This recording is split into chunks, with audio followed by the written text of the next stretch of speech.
The global initiative against transnational organised crime is the largest entity of its kind in the world.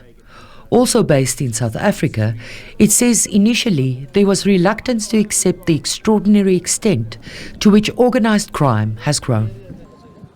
We do a global index, and South Africa is number 7 on that index. And South Africa fits on the index with very high levels of organised crime. Why is that? Because it performs badly across a range of markets, but also relatively high resilience, institutional and societal capacity to respond. The initiative aims to ensure information is made public.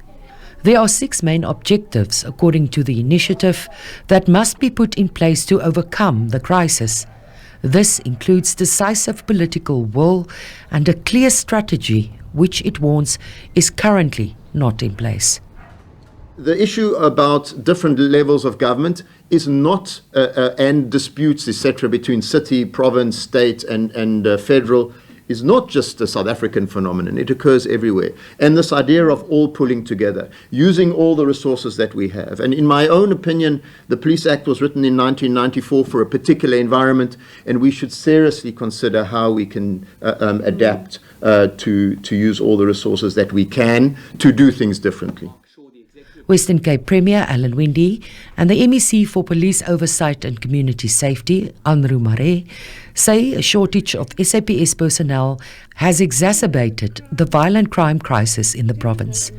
Its Law Enforcement Advancement Project, or LEAP officer program, was established to provide 1,300 officers to bolster SAP's numbers.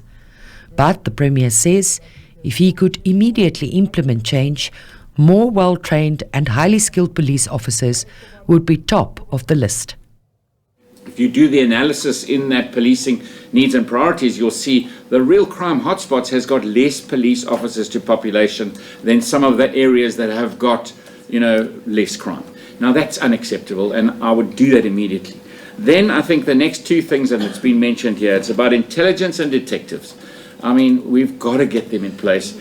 But overall, the real stuff that's got to happen is violence prevention, because we've got to build a society that is tackling those issues from the school kid stage.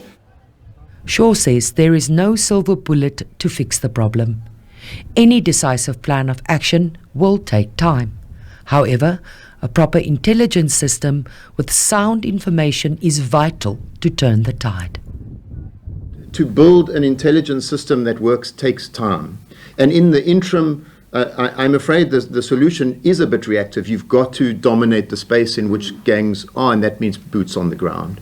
But that's a temporary solution. And so this idea of building a proper intelligence picture to move towards a proactive response, and you need a systematic way in which the government, all levels of government, look at that and respond to that, and you need a strategy which has clear leadership with everybody around the table being part of it. To be honest, this can be beaten. It can, and it is shown to be possible, but you've got to do these basic things, and you've got to reduce conflict between different levels of government, and you've got to have a strategy.